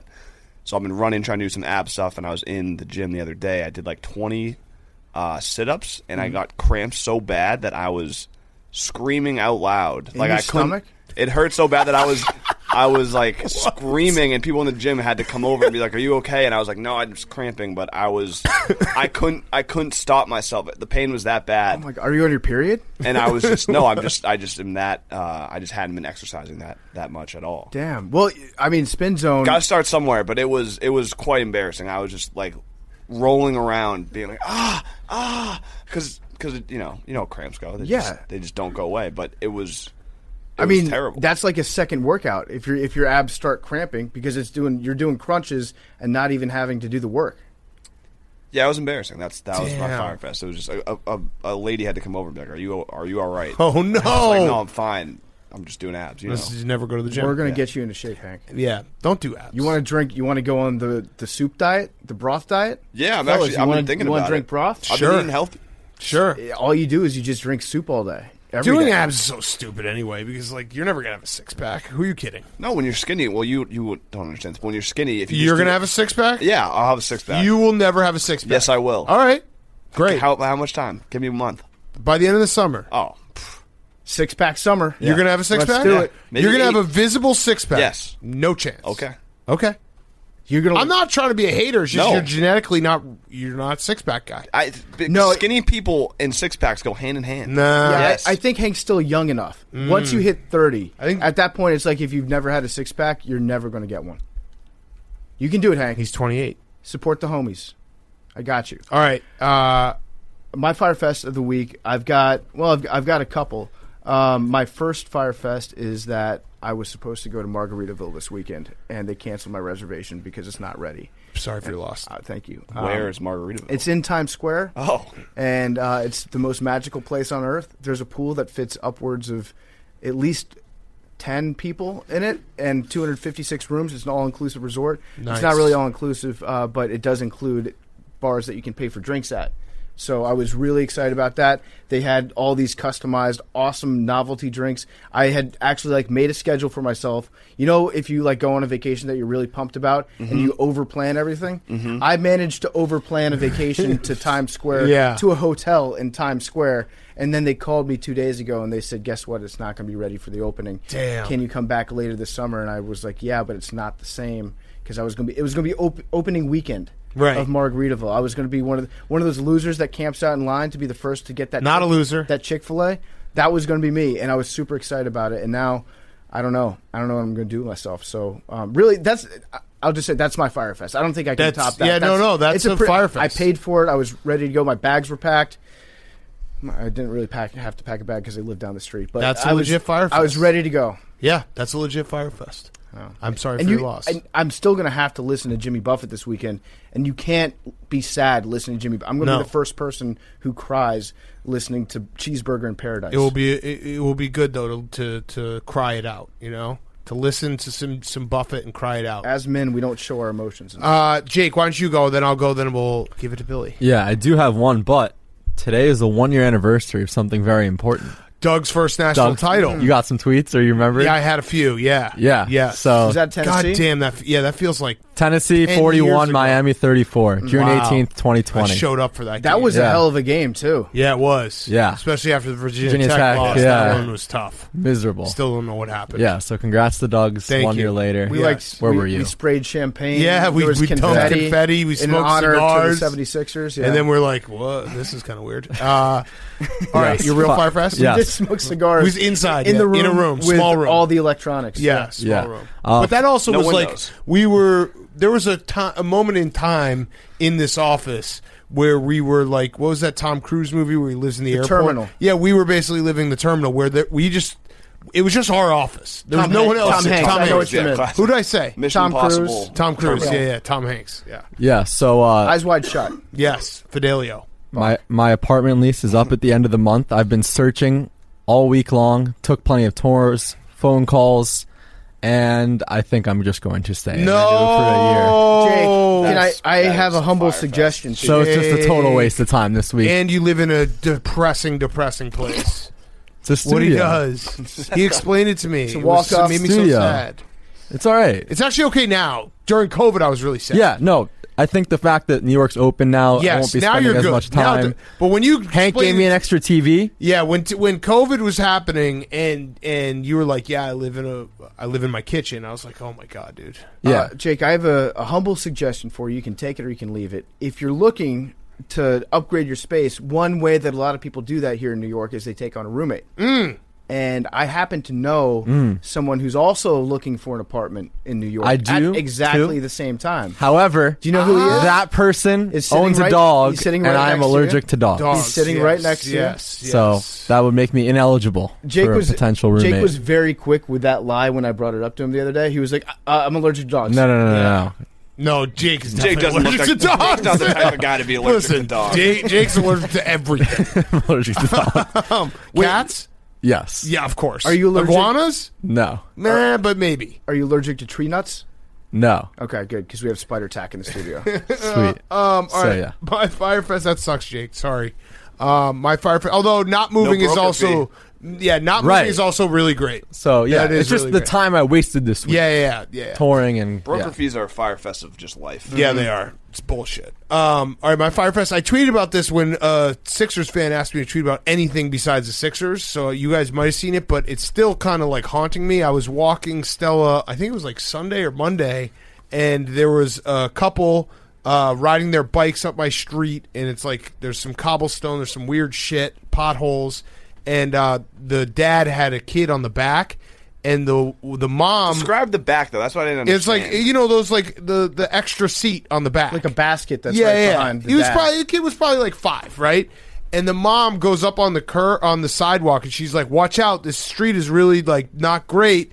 And 2 seconds later, he just toppled over, and I'm pretty sure the kid broke his arm. And this happened like maybe 12 feet in front of me, and then the mom started just berating the dad, and I didn't was do crying? Yeah, kid was wailing, and I just didn't do anything. I just walked back inside. You were probably psyched to watch a real life arm breaking video. Yeah, no, it was sick when it happened, but then I was like, "Ooh, that's bad." And I also I don't know. There's nothing I could have done. There was 2 parents, Right. 1 kid. Like if there were 2 kids and the mom had jumped off, it would have been like, "Oh, make sure the other kid." What am I supposed to do? Right. So in that situation, you think like I should do something, but really the something that you would do would be like go up and like push that would be like out of my way. I'm a blogger. Right. I can help. And also, I had Stella, who probably would have just started barking in their face. So it's kind of haunted me because I feel like I should have just been like, "You guys good?" as I walked away, but I didn't even do that. I just it happened. It was like right in front of me, wailing, arm break, yelling.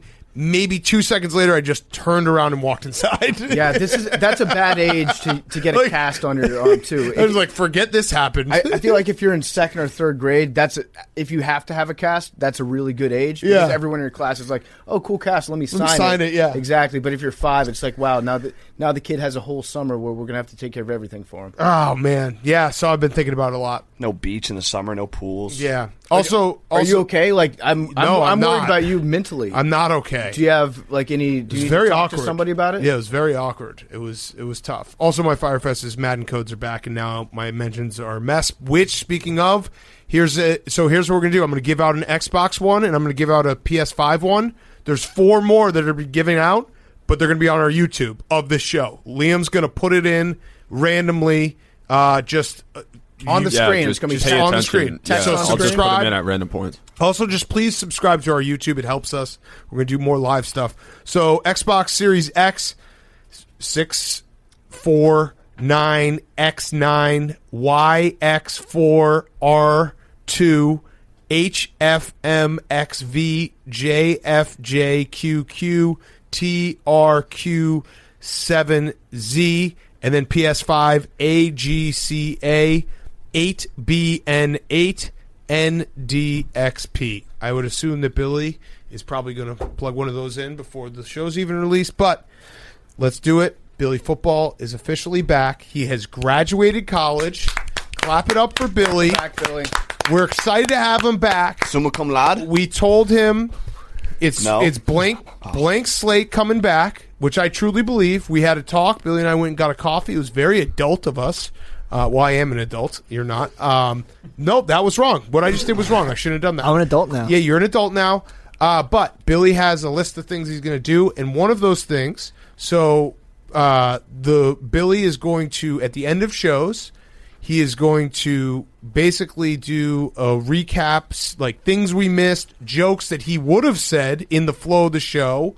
Stats, whatever, notes from the interview, basically like a stat boy, extended stat boy, where he's contributing and where it's almost its own segment at the end where it's like a recap of the show, loose talk, have some fun. That way Billy can have a place to succeed, but also doesn't feel like he's butting into the start of the show. And he's got a notepad and pen in his hands, which is, you look very professional like that. And I noticed that you're wearing a shirt with Jake's picture on it. That's very big of you.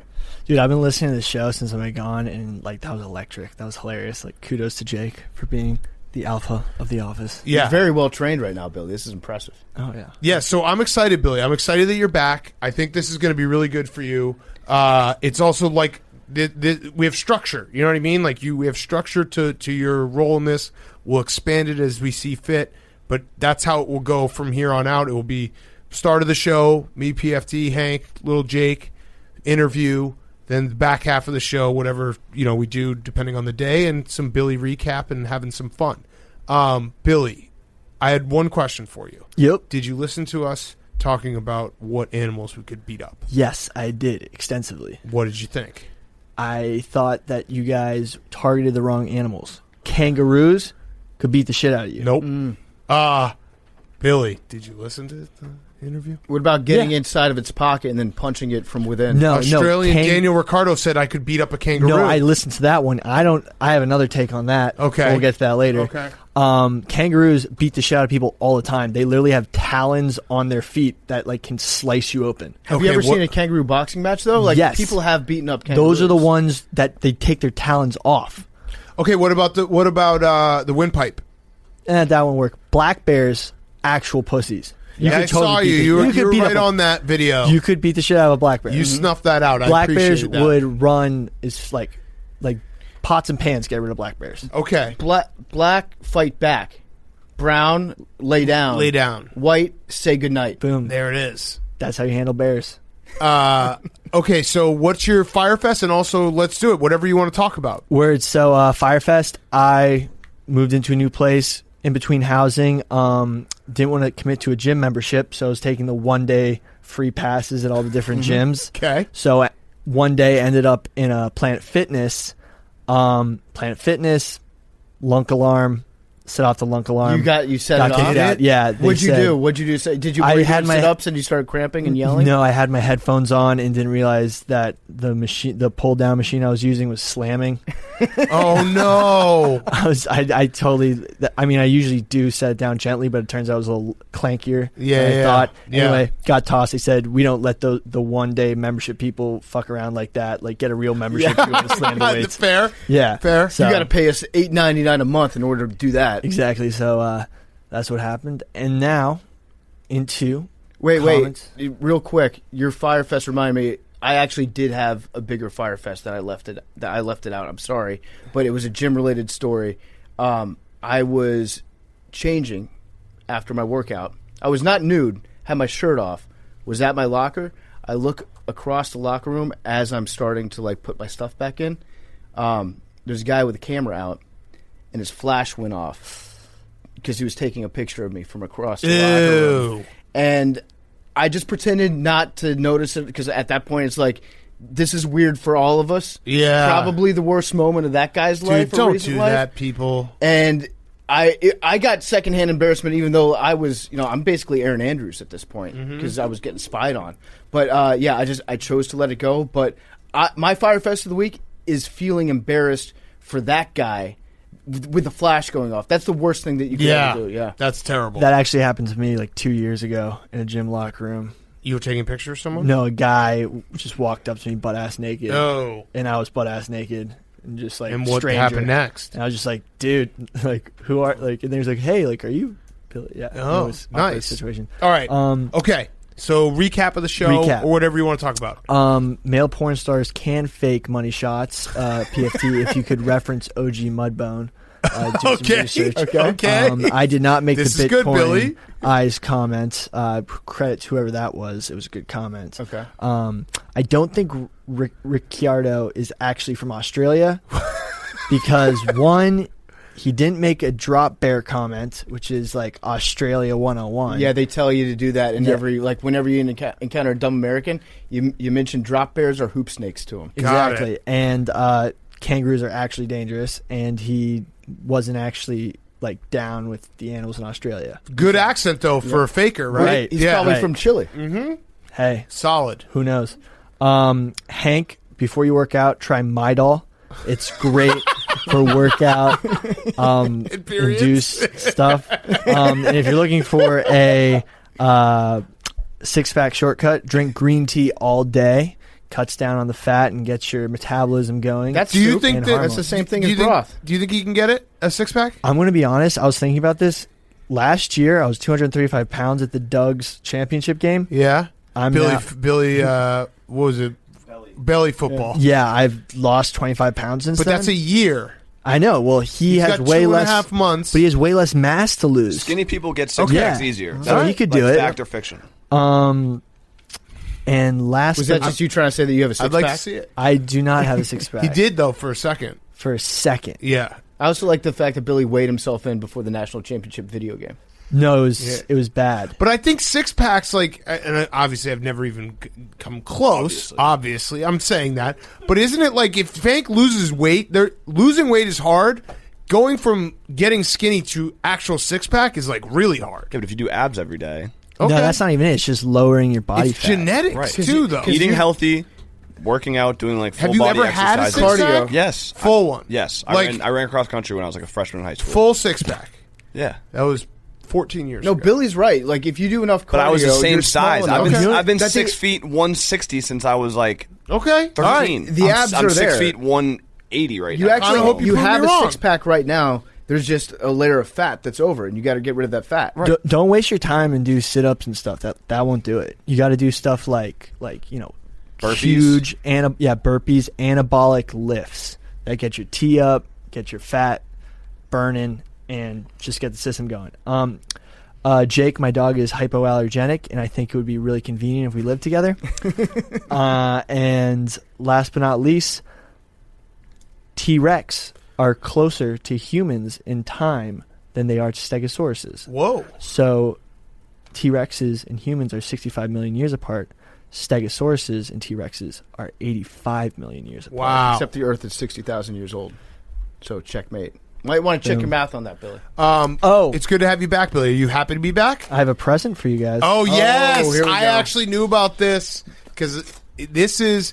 I'm going to give Billy credit. A lot of credit. Yep. I texted Billy. There it is. He's got the 69 ball. I texted Billy. I said, hey, you know what would be a good thing? Is if you maybe were at the barn, like brought back the 69 ball as like a peace treaty, like the boys are back together. And then he showed me, he's like, I already brought it from the barn. It's ready to go. I'd moved at that point. Yep. Already had it. I'd like to Love send it, Billy. back in. Great job with your first segment there. That was exactly what we're looking for. Wait, Perfect. Big Some Cat. funny jokes. Billy, the fact that you brought this back, I think you should have it. That showed a lot. No, because I don't know what number Okay, to that was a pick. test. That was a test. Yep. Good job.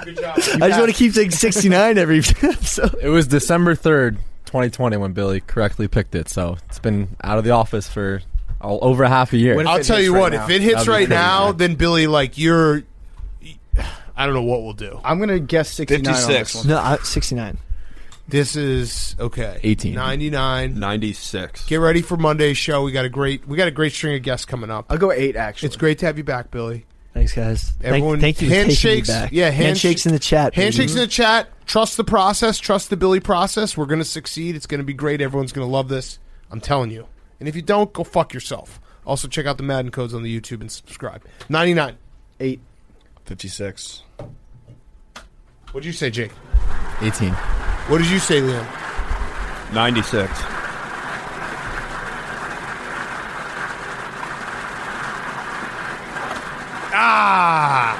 What we got? Should we run it again? Just to see if we get 69 just this time. Bonus. This would be bonus. 82. Bonus First for timer. Billy. First timer. First timer. This one doesn't count unless it's 69. This doesn't count? Doesn't count unless it's We 69. don't want to Okay. overshadow 82's first It's effort here. 82, but I just wanted to... No, okay, see? Didn't count. Oh. Disqualified? Nope. Well, that's actually bad sign, Billy. Unlucky 13. No, I was born on the 13th. Same. It's lucky for me. Friday Same. the 13th? I actually was born on Friday the 13th. Oh, that explains everything. Love you guys.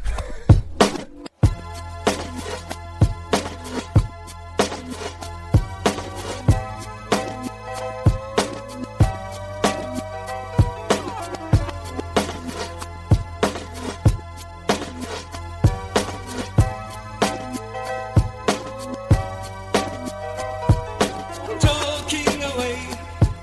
No, I don't know what I'm to say. I'll say it anyway.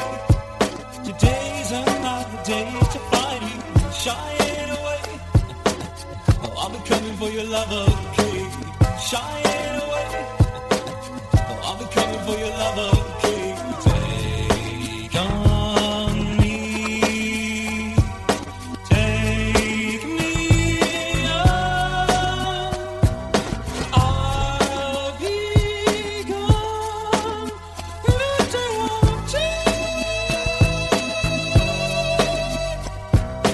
Needless to say, all the sentence, but I'll be stolen away. Stolen love, life is okay. Say after me, oh, it's no better to be safe than sorry. Say after me. Oh, it's no better to be safe than sorry. Take on me. Take me on. I'll be gone in a day or two.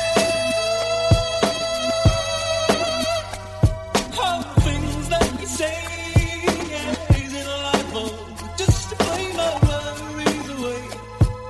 You are the things I've got to remember. You shying away. Oh, I'll be coming for you anyway. Take on me. Take me on. I'll be gone in a day.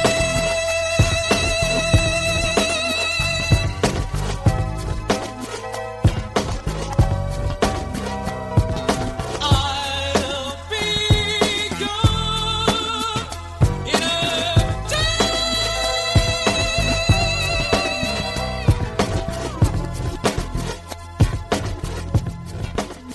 It's Pardon My Take, presented by Barstool Sports.